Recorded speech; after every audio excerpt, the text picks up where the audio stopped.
Hello, good evening and welcome to Craft with Bella Jane. My name's Lynn and I'm just introducing you to my new journal.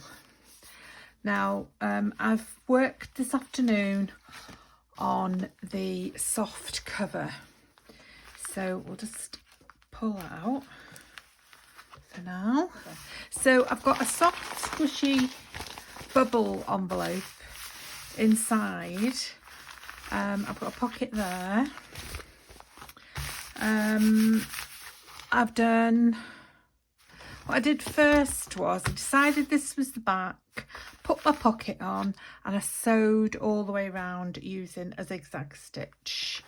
Made a bit of a mistake there, but I'm sure I'll be covering that up with something that pulled it together somehow. And then I put the front on using a straight stitch. And then this arrived this morning as well, or this afternoon rather.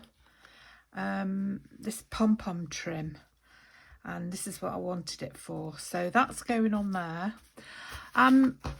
This is a bit squishy. Now I don't know whether it's something I've done or whether it's because of the product I've used, the envelope, whether I haven't pulled it tight enough. I did glue it on first. There's obviously a problem here, wasn't there? But I mean, it's fine. And it folds up nicely. I mean, when it started out, it was a lot taller, and it was more like a notebook. You know, those, what they call those notebooks that you put inserts in, and it wasn't what I wanted. So I wanted something bigger than this really to start with, but this is going to be my intermediate my intermediate boho journal. So yeah, so I tried to get as much of this as I could, but you know, there wasn't a lot of it left by the time of my fat quarter. So yeah, so that's the start of it, and you can see how this wrinkles, so I'm not sure about that, but there we are. Anyway, that's the start of it. Then I've got this sari ribbon. Now this is from a real sari. I bought this sari many years ago, well 24 years ago. Yeah, about 24 years ago, when I was working in school in Southampton, and I bought it from my colleague who was an Indian lady, and we dressed up and for, I don't know, World something day. So we decided to all dress in saris. So she brought me this sari to wear, and I bought it from her, and it was £50 I paid her for it. Absolutely stunning, and it had been in my cupboard for such a long time, and I thought, you know, why don't I cut it up and use it, you know, because I'll get more benefit. I'm never going to wear it again, I'm never going to put it on again, so why don't I use it? I mean, I could have sold it, but you know, that's not the point, is it? So anyway, that's going to go perfectly on there as my ribbon. And I wanted as much of the ribbon to show as possible. I didn't want to hide it inside. So I'm keeping it on the outside. So that's going to be my closure. And then I started to work on my signature. And this is just holding them all together. And I followed Natasha at Treasure Books. I followed all her ideas, and it's the Treasure Books formula for signatures by Natasha. So I wrote all of those things down. So I needed a certain number of plain paper, lined paper, book pages, speciality and extras. And then she gives you this idea of how many pages you need. One signature, you need 15 to 20. And 2 signatures, you need 10 to 15. 3 signatures and 4 signatures, you need 10 pages per signature. So I've followed this. Now I didn't have a lot of lined paper, so I've only actually got one piece of lined paper, but I did have a kit. These aren't in the right order. These are just the way I folded when I folded them. So I've just sort of picked out a few that you know, I had in my stash. I haven't you know, these are just papers. I went in my big box of papers and I got these out and I used them. So those are the papers that I've decided on. And in actual fact, there's only 15 because when I did 20, there were too many pages. So I used the template, which is what Natasha suggests, and in actual fact so the template is the biggest that any of your papers can be, and so a lot of mine are quite a lot smaller, but even then, with them being a lot of them being smaller, I'm still finding that they're way too big. So they're too big for my cover. So I'm going to have to do some work on those. So what I'm going to do is make them quite a bit smaller, but I thought rather than cut them, rather than just immediately think, oh, I'll have to cut these down, I thought maybe, you know, I'll make tuck spots in some of them. So I'll find out the larger ones and I'll make tuck spots in the large ones. So pockets or tuck spots like that. And then of course they don't have to be the same because they're going to be in different halves of the book, aren't they?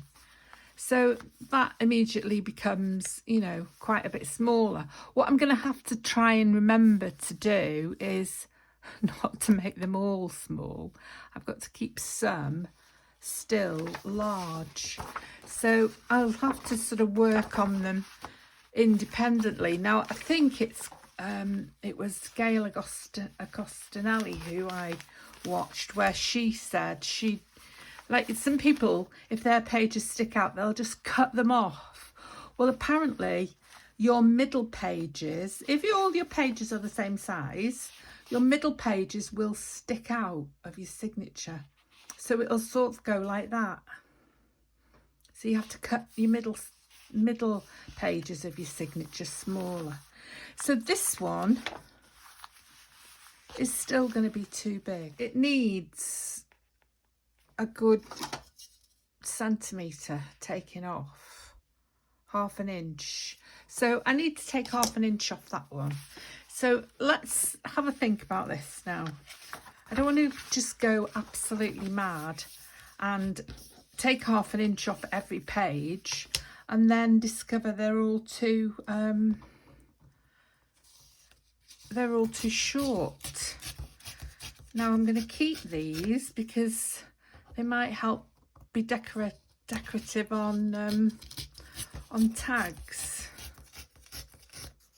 So let's try that. Put that in there.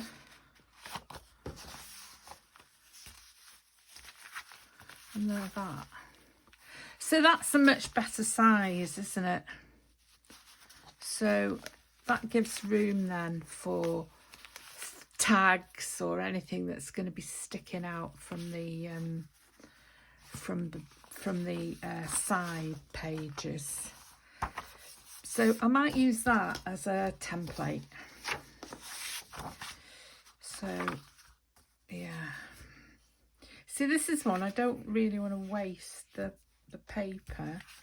So I could, again, I could make little tuck spots with this, but I don't want it to be too small. So that's similar to that now, isn't it? So this is where I'm going to have to be careful. I've already done it with this one. So that's already smaller than my template. I've done something with that one, but this is quite a bit larger. So I will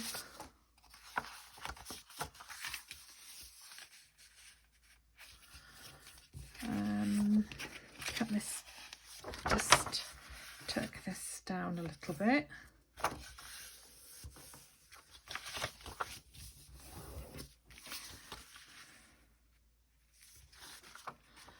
And then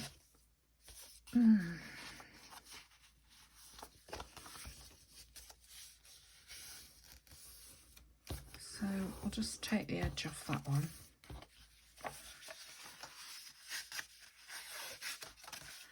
I'll just keep that like that for now.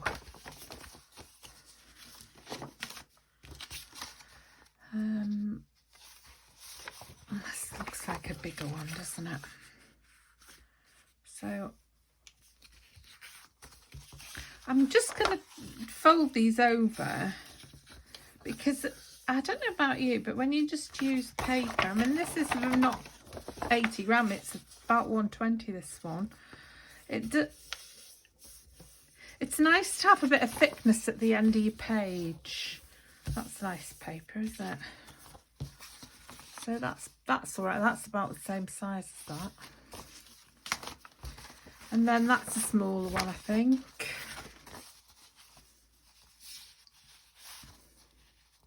That's okay.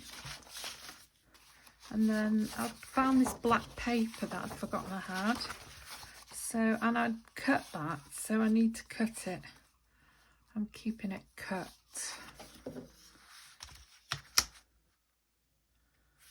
I'll probably use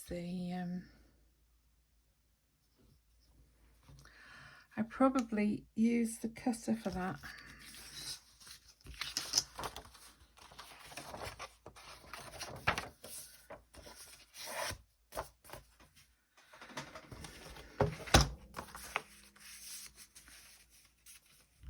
So, size is it? It's 5 1/4. So I'll just take a quarter, or I'll take a 5/8, I think it is, isn't it? Oops, that's moved considerably. We don't want that to happen. There we are.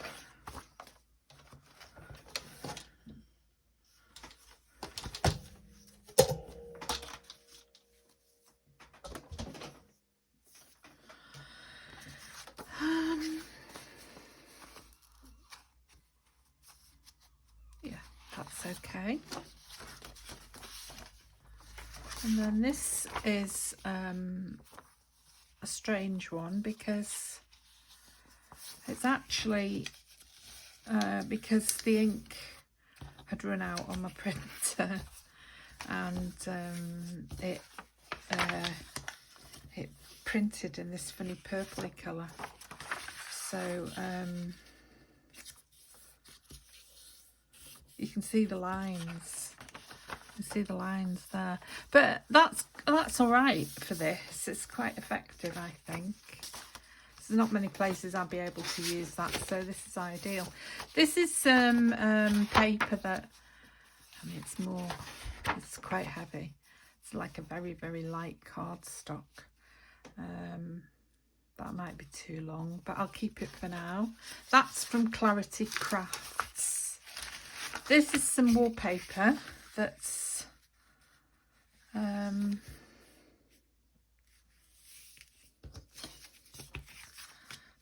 1/4 of an inch of this. This is some wallpaper that I've got. I'm not going to tell you where I've got it in my house, but I've got it in my house.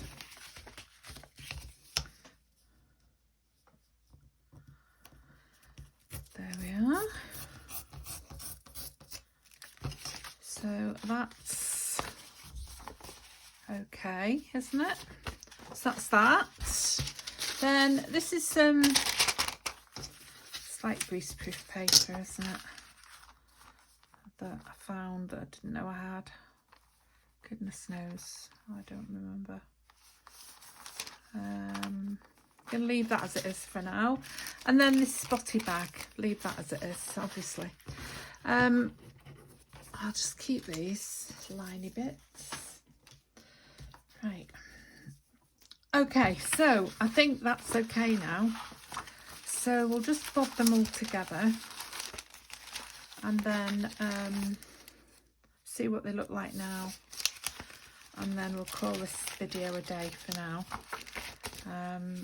because we're losing the light. It's coming dusk, although today is the first day of spring. Obviously these aren't this isn't the order I'm going to have these pages in, but I just want to put them together and try them and see what they're like. There we are. That was my practice. I did a class online. I don't think I've got one of those in now. Okay, so put that in there.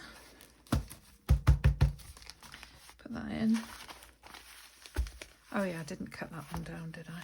So it's only that one that's not cut down. Just put that in. That in there for now, and there we are, and there we are. That's not bad. I mean, I can adjust them as I go along, and obviously this is going to get fatter, so the fatter it gets, it will go like that, won't it? So it's fine. And then whatever's sticking out will be tags and ruffles and anything else I put on the edges of the page. But I'm bound to put something on the edge here as well. And these look fabulous, don't they? Dangling down here. Whether I should have put that on the front. Maybe I should put this on the front actually. Anyway, we'll try it. So that's the start of it. That's stage one. I'm pleased with it up to now, apart from this crinkly business that's going on, which maybe if somebody knows why that's happened to me, they could tell me. But at the end of the day, it's not a problem, and it's going to have journal cards, so that's going to be all covered up anyway. And then this will probably have an edging on it. So yeah, I'm happy. So I hope you enjoyed that little just showing you the very start of the process, and we'll be back with part 2. Maybe I'll try and come back to you once a week with this, because I need to be doing other things maybe at the same time. And I've got a lot of ephemera to make to go in this as well. So if I'm making particular pieces of ephemera, I might come back to you with maybe some shorts. That might be a good idea. Okay, well, thanks for watching, and don't forget to like and subscribe if you don't mind, and I'll see you next time. Bye bye.